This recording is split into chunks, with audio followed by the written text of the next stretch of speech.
Bring me you're tired, you're stressed, you're overwhelmed and anxious, yearning for some joy in life. It's time to go out and play.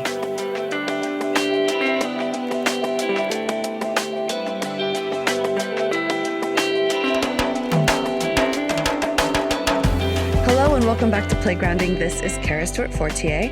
Today, this episode, it's something I've been hoping would happen for years. I've been following Vince Gowmon since the very, very first days of Playgrounding.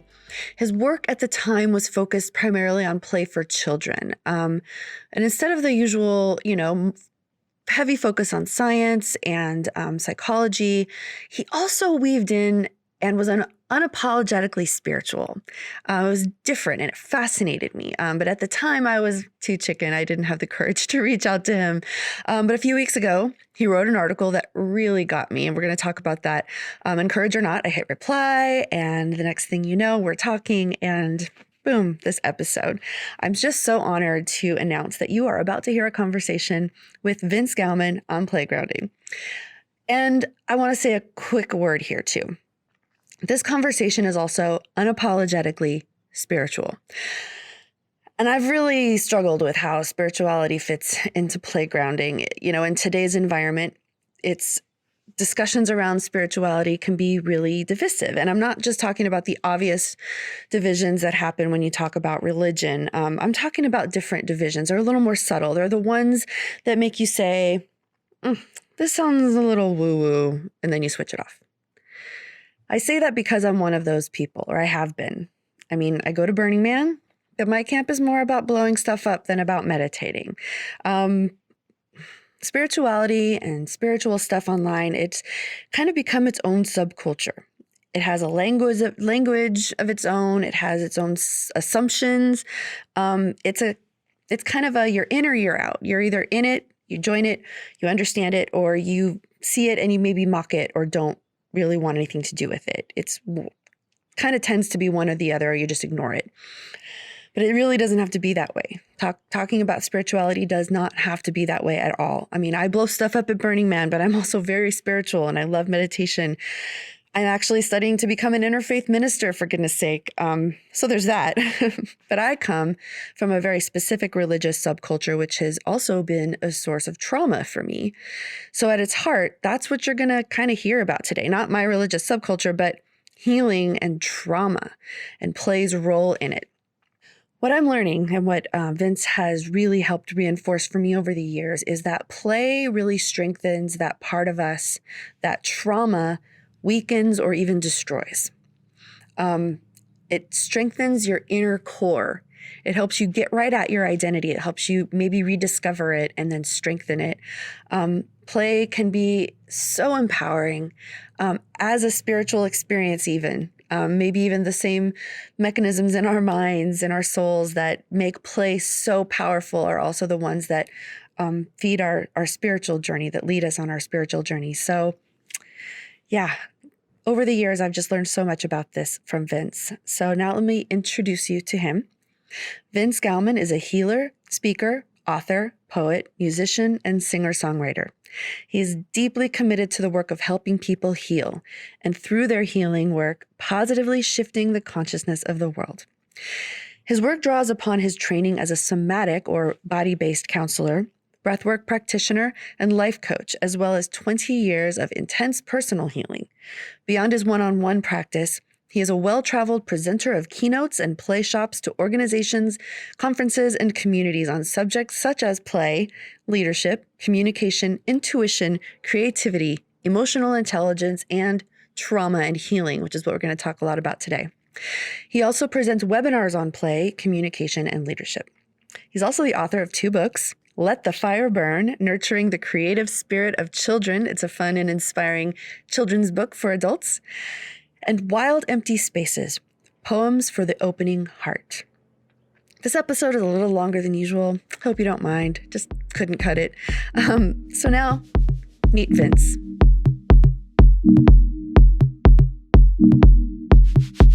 Welcome, Vince. It's been a long time coming. I've been wanting to invite you on Playgrounding, and there could be no better time than now. So thank you so much for joining us on Playgrounding. Yeah, thank you for having me. So I've been a huge fan of your work for many years. And you've started out when I first discovered you several years ago, you were focused primarily on play and children and working with teachers. And then you took a different turn, and I kind of want to like hear about you. You kind of went more into a spiritual, place. And then now your writings have literally just started blowing my mind. And a couple days ago or weeks ago, or whatever, I discovered an article that just, I knew I had to reach out. And I'd really love to hear about that journey and what you've been doing over the last few years as you weave play into something a little bit different. So if you wouldn't mind talking about that. Well, I mean, I've been on a pretty strong spiritual journey for 20 years now. Mm-hmm. And teaching play, along with other topics. I mean, I've done a lot of training or workshops on intuition and communication and leadership. Play has been what I've been most known for. But those workshops and those trainings were my way of expressing the spiritual awareness that was growing in me.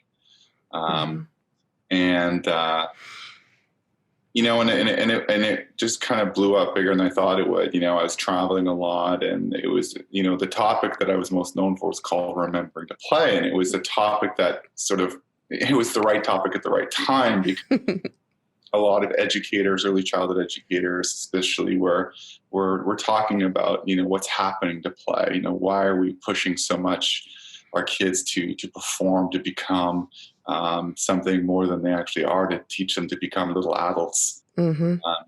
You know, and play was becoming a talking point outside of the context of schooling and in the area of, you know, why aren't kids playing outdoors anymore? Why are they spending so much time in front of technology, et cetera, et cetera? So it was a topic that found its right moment. But, you know, I traveled a lot, and I had a lot of success and a lot of fun. But because of my own healing crisis and what I went through, I went down the rabbit hole, so to speak, more and more into my own psyche. And in that, I found a calling to become a registered somatic therapist. And so then I built a full practice, helping people heal their own trauma. And I also then became a certified breath worker, and then studied other healing modalities. And then what I started doing was, I realized that now educators were also talking about trauma. So now they're talking about play, and they're talking about trauma. So now I was intersecting play and trauma together, or the lack of play and how it ties into trauma. Mm-hmm. Then it took the message to a whole different level. And then now it's gone even beyond that, which we can maybe get to later on. We're experiencing collective trauma here on this whole planet. Yeah.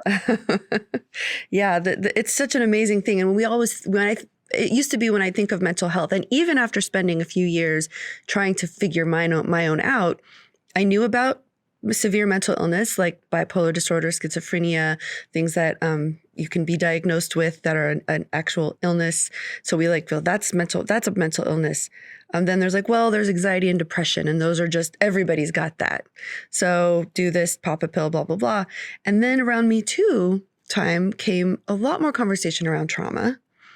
But for me, I didn't really completely understand what trauma is. And I knew about PTSD, I knew about all these things, but it might sound silly to say, let's define trauma, but I'd really love to for this conversation, because I think for a lot of people, what they think trauma is a very narrow slice of what it really can be in someone's life, and that more people have experienced it than really understand.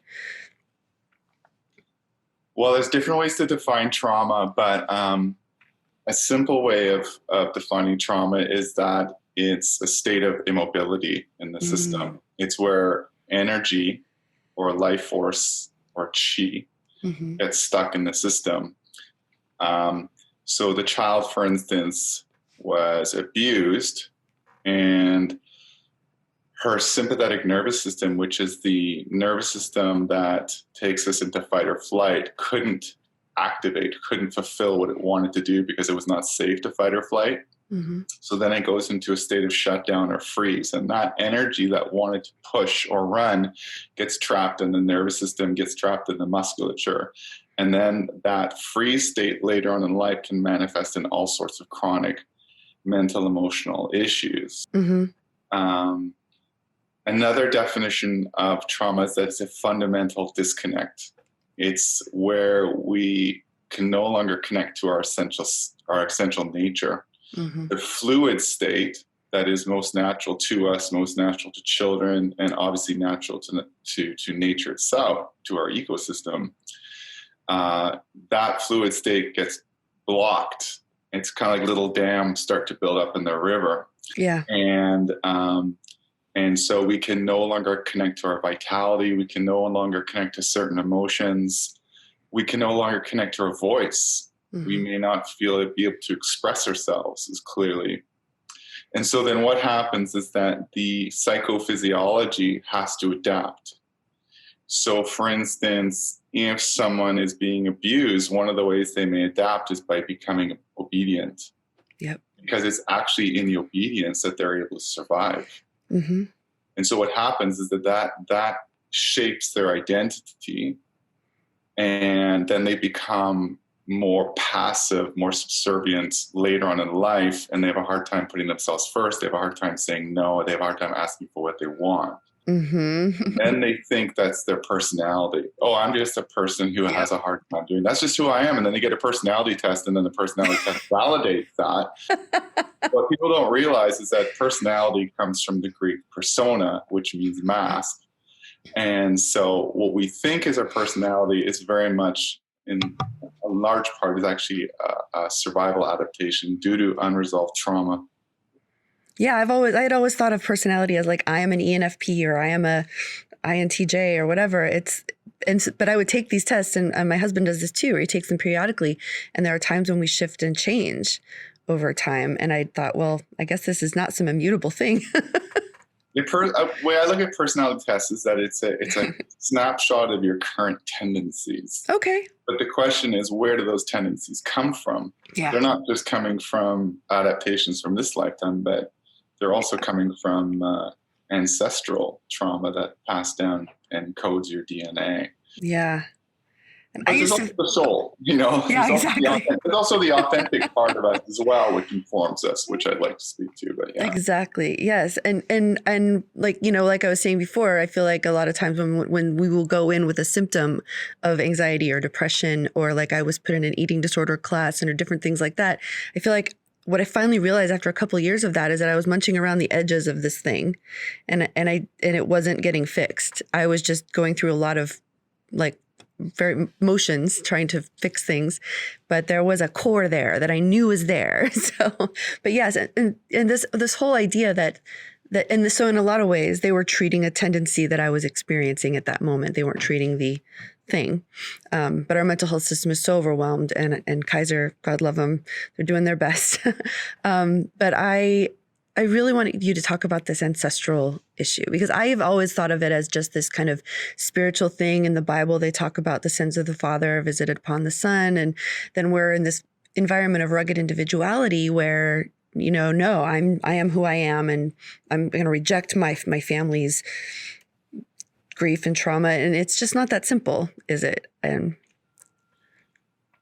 no, ancestral trauma is a heavy load. Mm-hmm. It's a heavy load that no one can avoid. Yeah. And it's in my time of working with people and my journey of healing myself, I've come to realize how heavy it actually is. So, and it's now science, so it's not woo-woo. Mm-mm. Yeah. There's an article that I saw recently that said that they've now proven that memories go back as far as 14 generations. Wow. There was a study that showed that they gave a female mouse the smell of a rose, and they kept presenting this rose to her, but then after a while, every time they presented the rose to her, they shocked her. So now she associated the rose with the shock, and if they just presented the rose thereafter without the shock, she still had the physiological reaction as if she was being shocked. Does that make sense? Yes. So then she had a baby, that baby had a baby, that baby had a baby, that had a baby, had a baby. So 5 generations down, they gave a rose to that mouse, and she had the physiological reaction as if she was shocked without the shock. You've got to be kidding me. Wow. So fear gets passed down more than we think. We're not just processing our own personal stuff, such as an accident or neglect. We're processing stuff for our ancestors. So when people come to me for healing, they're doing work on behalf of the ancestors. And we are the first generation that can do this healing work, because generations before, if you want to see a doctor or healer, you'd have to go to your doctor. Now, maybe centuries ago, you could go see a pagan witch doctor or some kind of druid, maybe in more ancient times, or 500 years ago, where they were working with plants and different kinds of natural concoctions, which I fully support. But in the last century or so, if you were struggling, you go to your doctor, and your doctor could do very little for you. And the truth is, the doctors of today can do very little for you as well. They're not designed to treat causes unless it's a broken bone or something like that. They're there to treat symptoms.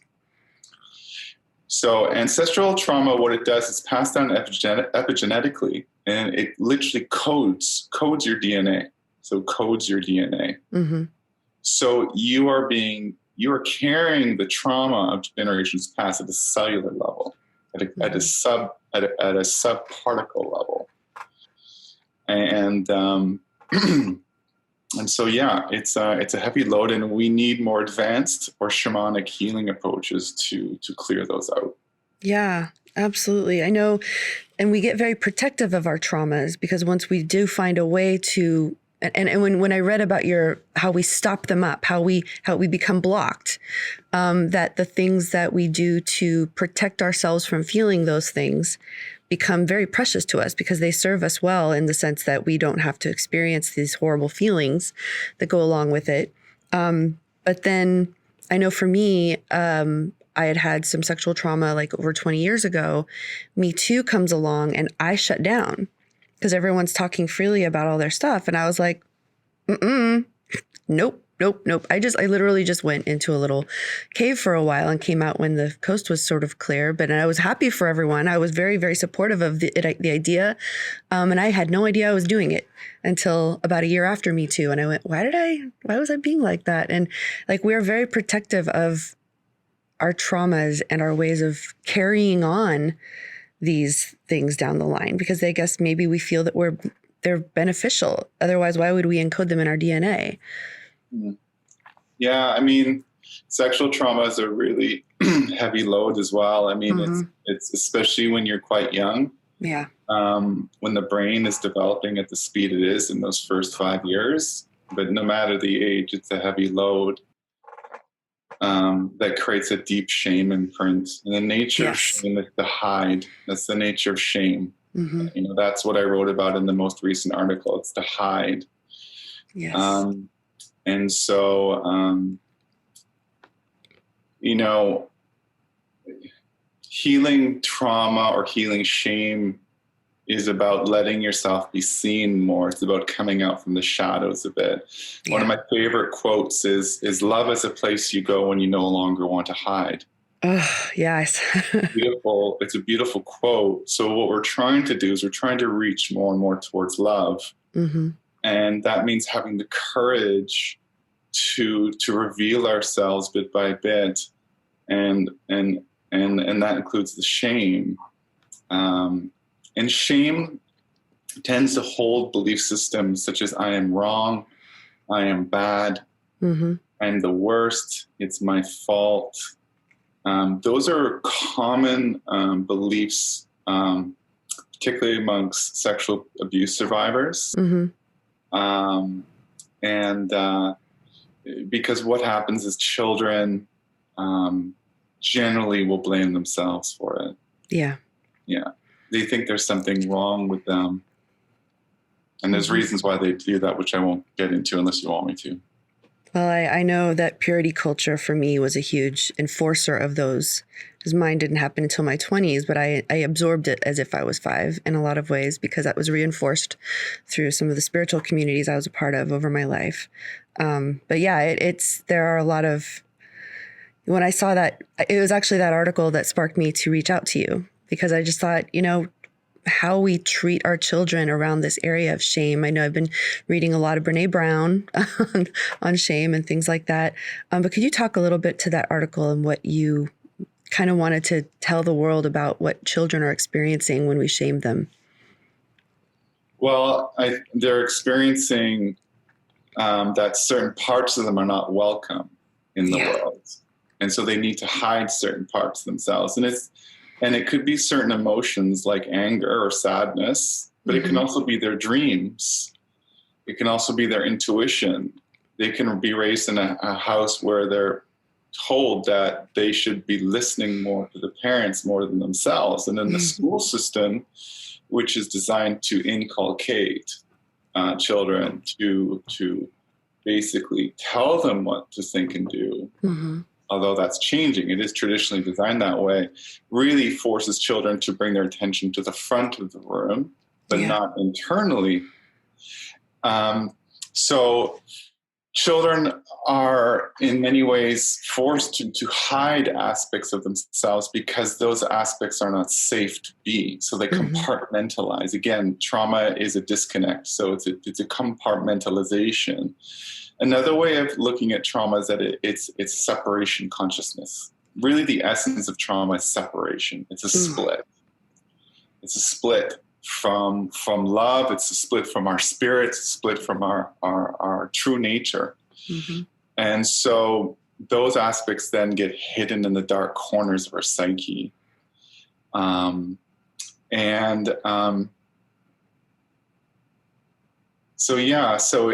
Play, you can think of play in its true form. And when I say true form, I mean play in the unstructured way. Play that is self-directed, free, where children can roam and create their own rules. What happens is by that definition of play, it's quite fluid. It's quite exploratory. The child is following the whims and wishes of their intuition, of their heart, of their body. And as they explore and move and go about, making mud pies or digging in the dirt or, that is digging in the dirt, or, drawing or playing with Play-Doh or cars, they're engaging with themselves in the way that they allow the intrinsic impulses that are moving through them to move. So they're acting on their instincts. So there's a movement in the body, mind, spirit, where they're fluidly exploring their creativity and their imagination.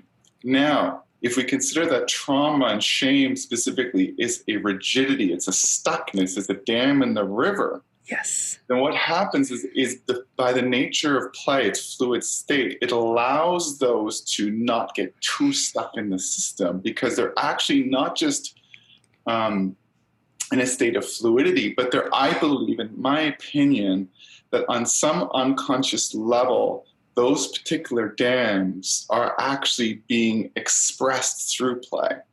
So I am bad is finding its own outlet through drawing. I am wrong is expressing itself in exploring walking on a fence. So play is what I call the instinctive therapist. The play is the portal to the spirit, soul. So play is the expression of the soul. And I'm actually getting a bit emotional. I am too. I'm like, I'm going to need to pause here to blow my nose. Sorry. Yeah, so play is the... it's the portal to the soul. And the soul knows how to work through the medium of play to ensure that those shamed aspects of the child find a resolution in the psychobiology. Wow. That's the gift of play. Yeah. Now, if we... Go ahead. Oh, no, I was going to say, I listened to you on a podcast once before. Oh, I can't remember the name of it. I'll have to put a link to it. Because I initially kind of looked at play as like a form of self-care. But then you had something to say about self-care on this podcast where you're like, this is a little different And the self-care is great, but it's not kind of where we want to go. I mean, do you remember that conversation? It's been a while, I think, but I might have discerned between self-care and healing. yeah. That's what it is. Yeah, just sort of the self-care and taking bubble baths and doing these kinds of things. I kind of thought of play at first, like when I was first doing playgrounding, I was like, well, we need to make time to go do fun things, because that's what I was hearing from therapists and things like that. And that included, do a facial mask one night, or, go to a yoga class. And yes, all those things are great, but what play was something so much more. Yeah. And yeah, I get it now. If we look at the work week. Mm-hmm. The work week is split into 5 work days and 2 play days. Mm-hmm. The week is split into 5 work days and 2 play days. Mm-hmm. So we look at our day of going to work. We have our professional self, mm-hmm. and then we have our personal self. We walk through the door of the office. We leave our personal self at home. Question I sometimes ask people is, what part of you do you not bring to work with you? Mm-hmm. So, okay, I don't want to bring my imagination. I don't want to bring my silliness. It's not welcome. But the way we've compartmentalized our week and the way we compartmentalized our work versus home, mm-hmm. in my opinion, is a manifestation of the internal compartmentalization of play in our system. Ooh. The big one. Yeah. So the more we compartmentalize our inner child and our inner child's wisdom, mm-hmm. impulses such as imagination, silliness, creativity, joy, wonder, dreaming, mm-hmm. the more we box those in, because those aren't safe to grow up in, we create an outer reality that is an actual manifestation of that, which is a work week and a week and 2 days of play and a personal and professional life. And there's mm-hmm. other manifestations as well. Does that make sense? Yeah, absolutely. Yeah. Wow. And the compartmentalization, it kind of leads me to want to ask you about now your healing modalities that you use. I know you talk about somatic healing, that kind of thing. I would assume that what gets blocked in our psyche, it's in our bodies as well. And I don't really understand somatic healing that well, but would you mind sort of talking a little bit about why? Because I know you're into another one now that I want to get to, but I want to, just sort of hear about your journey of what you decided to start using for healing. Well, I went through a healing crisis. In 2009, I started getting very complex illnesses. I don't know, I have a frog in my throat. But anyways, I seem to get it sometimes when I talk a lot. In 2009, I started experiencing a whole host of chronic, undiagnosable, very bizarre symptoms. For instance, one of them was every time I spoke, I got very sick. So within 30 seconds of speaking, I would have a sore throat, a headache, heat on the scalp, mm-hmm. eye pressure. And this would just last as long as I spoke. And then when I stopped speaking, it would go down to about 15%. It would just be there in the background. But this issue lasted about 4.5 years.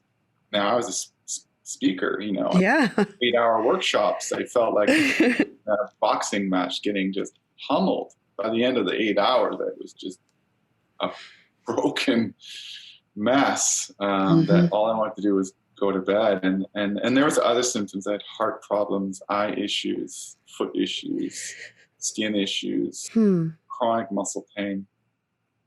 So I started going down and I'd already done a lot of healing work on myself at this point, but I started going down a very strong healing path, working with all sorts of modalities, somatic therapy, osteopathy, craniosacral work, acupuncture.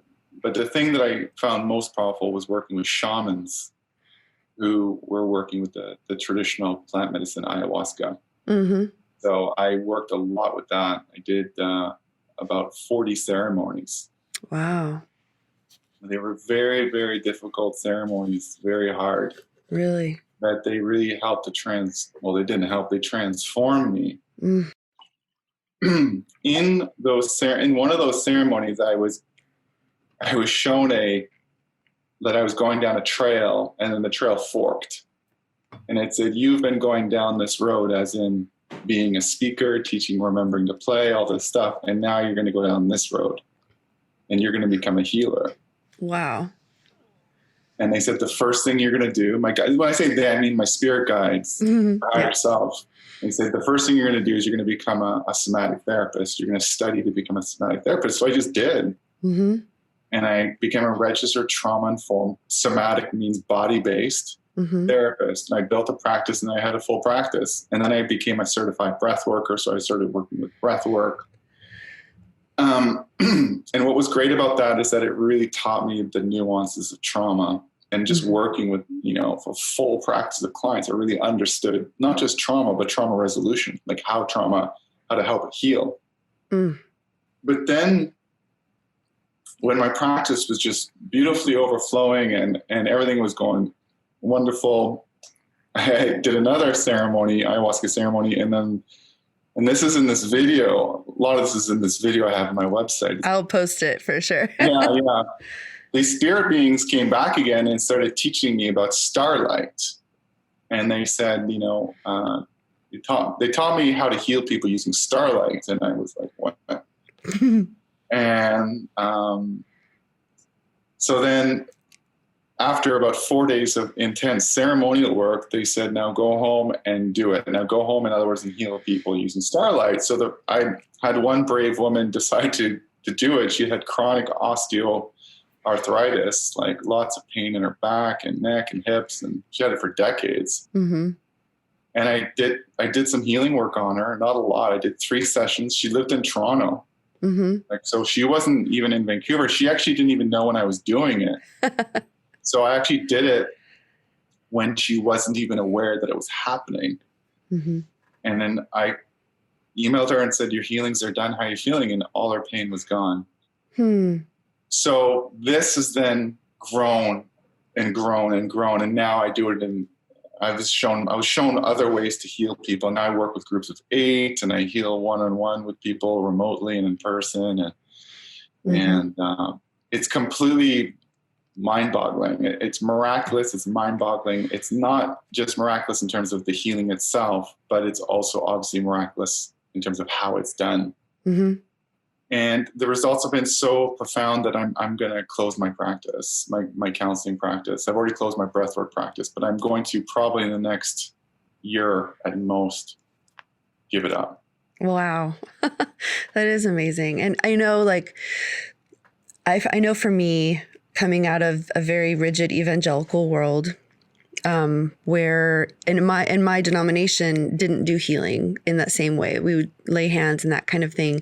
But when I would see on TV people, getting healed by, just like a televangelist or something like that, we would all just kind of be like, but yet at the same time, we'd believe in this healing power of Jesus and all these things. And I feel like and then of course, then as I was looking at this world of healing and thinking, there are groups of religious people who refuse to allow their children to go to the doctor because they don't believe that there's other types of healing. Like if you have an actual illness that a doctor can solve, then why would you not let them go and all that? So that for me, this has been very wrought with sort of things I don't understand, and things that I can't prove, or that I can't read a journal article about, or all these things. And so I'm bringing this up only because I know that I'll have listeners who have these same kinds of backgrounds and these same kind of feelings about hearing about these kinds of healings.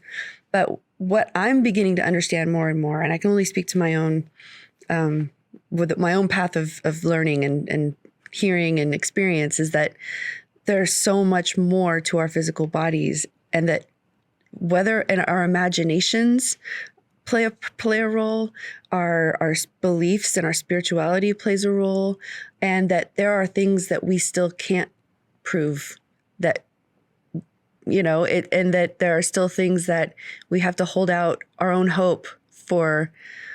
Yeah, I don't know. So when you're faced with people who have those kinds of questions about what you do, how do you kind of engage that?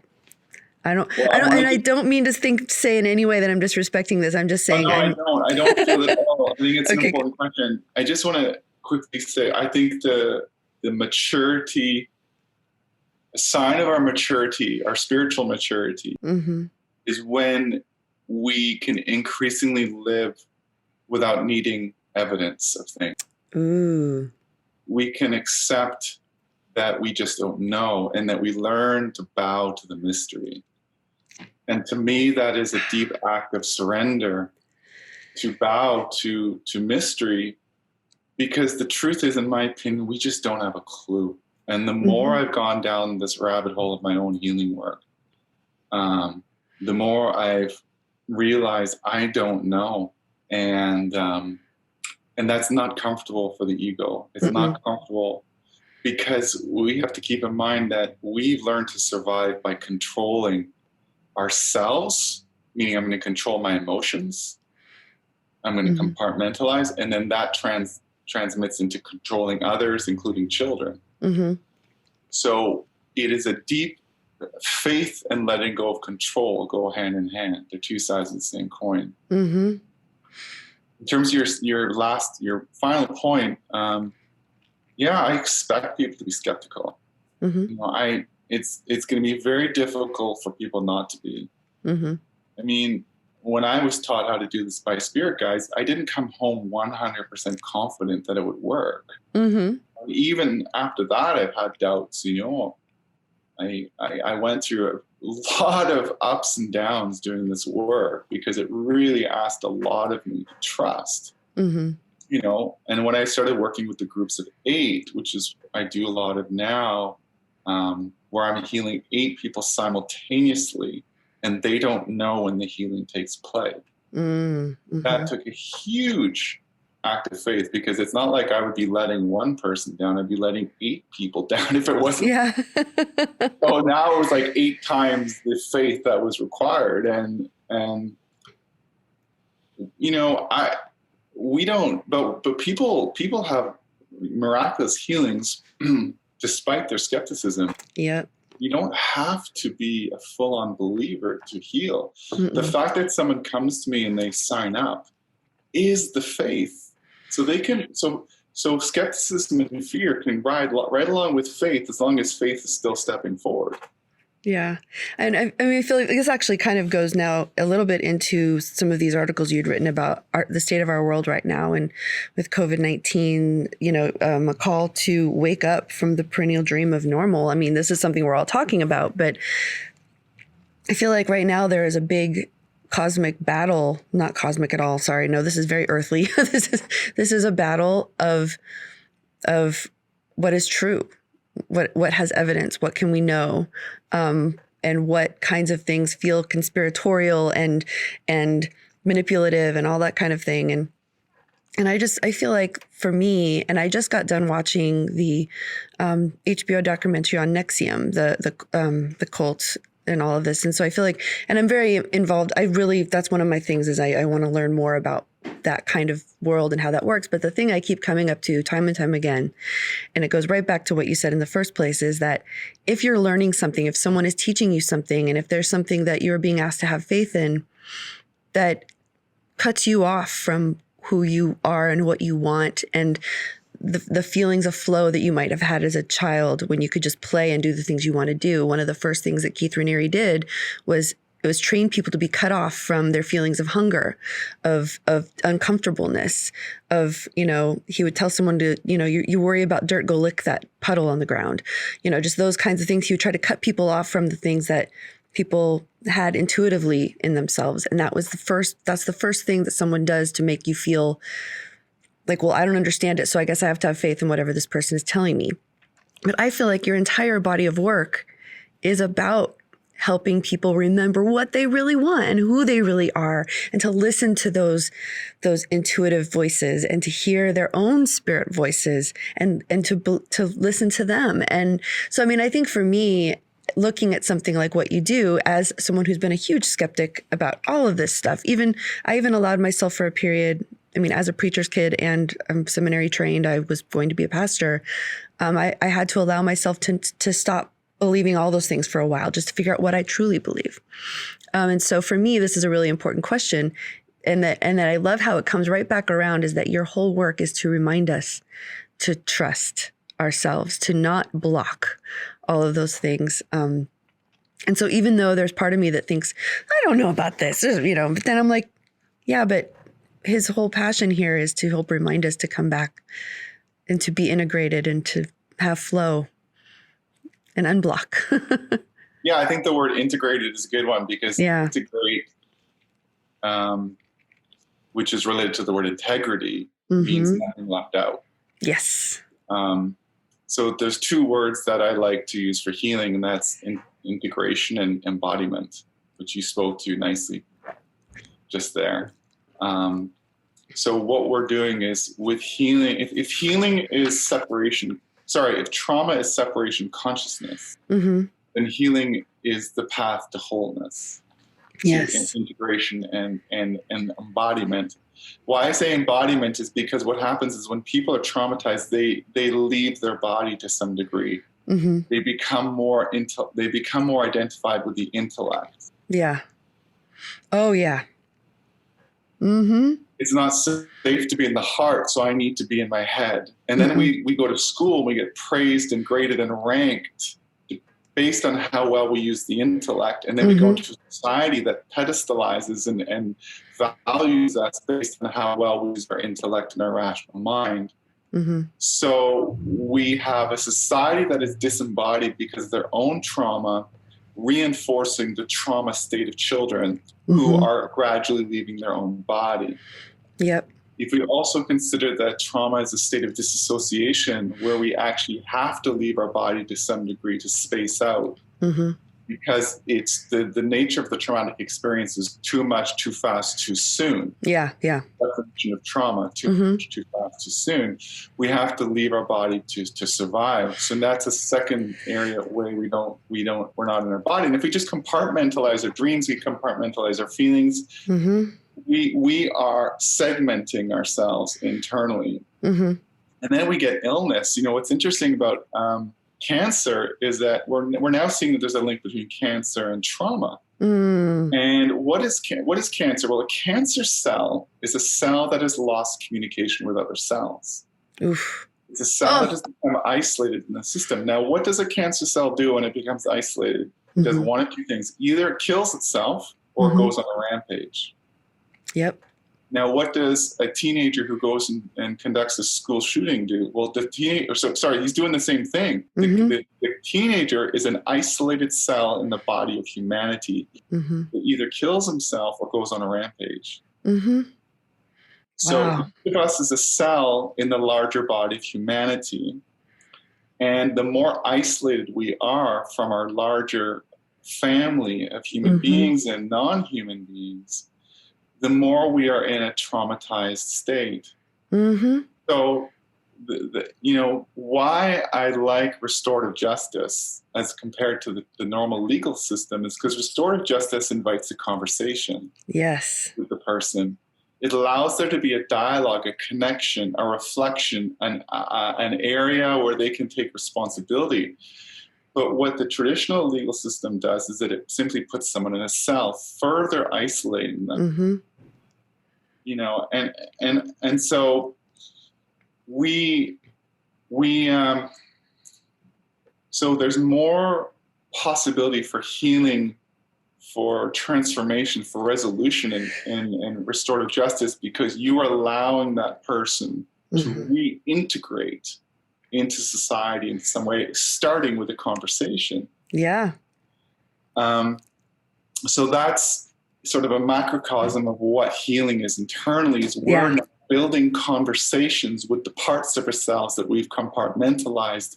We're building a conversation with our fear, with our anger, with our shame. We're saying, hey, how are you? It's hard. And see, play is where you say to that part of yourself, do you want to come out and play? Yes. Anger, you want to come out and play.